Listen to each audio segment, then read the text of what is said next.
اعوذ باللہ من الشیطان الرجیم بسم اللہ الرحمن الرحیم رب اشرح لی صدری ویسر لی امری واحلل عقدۃ من لسانی یفقہوا قولی۔ عزیز دوستو، ساتھی بزرگوں، قصص انبیاء سیریز میں یہ اگلا قصہ جو آپ کے سامنے پیش خدمت ہے، یہ حضرت اسحاق علیہ السلام کا۔ تو چلیے چلتے ہم اصل قصے کی طرف۔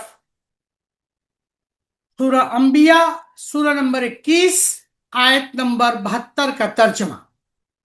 اور ہم نے ان کو اسحاق بیٹا اور یعقوب پوتا عطا کیا، اور ہم نے ان سب باپ، بیٹے اور پوتے کو اعلیٰ درجے کا نیک کیا۔ مراد یہ ہے کہ ان سب کو نبی بنایا۔ جب حضرت ابراہیم علیہ السلام اور ان کے ساتھ حضرت لوط علیہ السلام اور حضرت سارہ اس زمین سے جہاں نمرود کا غلبہ تھا، یعنی عراق کی زمین سے نجات پا کر اس زمین میں پہنچے جہاں تمام جہان والوں کے لیے برکت رکھی ہے، مراد ملک شام کی زمین ہے، جہاں بیشتر انبیاء علیہ السلام پیدا ہوئے، اور ظاہری برکات، آب و ہوا کا اعتدال، نہروں اور چشموں کی فراوانی، پھل پھول اور ہر طرح کے نباتات کا غیر معمولی نشو و نما وغیرہ ہے، جس کے فوائد صرف اس زمین کے رہنے والوں کو نہیں بلکہ عام دنیا کے لوگوں تک پہنچتے ہیں۔ اور حضرت ابراہیم علیہ السلام کی دعا و درخواست کے مطابق اور اس پر زیادہ دے دیا پوتا یعقوب علیہ السلام، یعنی دعا تو صرف بیٹے کے لیے کی تھی، اللہ نے اپنے فضل سے بیٹا بھی دیا، پھر سے پوتا بھی اپنی طرف سے زائد عطا فرما دیا، اسی لیے اس کو نافلہ کہا گیا۔ سورہ صفات سورہ نمبر 37 آیت نمبر 112 اور 113 کا ترجمہ۔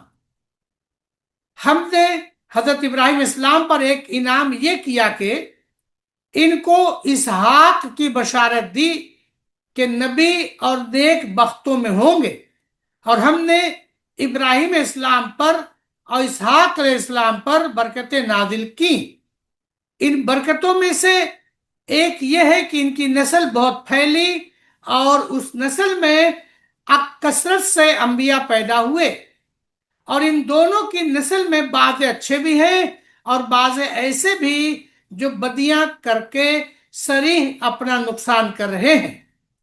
قرآن میں حضرت اسحاق علیہ السلام کا ذکر ان دو ہی آیتوں میں آیا ہے، اور جیسا میں پہلے بتا چکا ہوں، معارف القرآن میں یہی تفصیل ان کے تعلق سے موجود ہے۔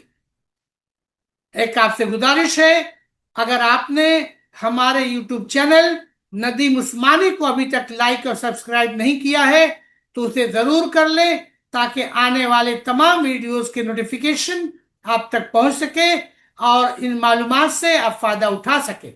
وآخر الدعوانا ان الحمدللہ رب العالمین۔ السلام علیکم ورحمۃ اللہ وبرکاتہ۔ Subscribe now and press the bell icon. Never miss an update.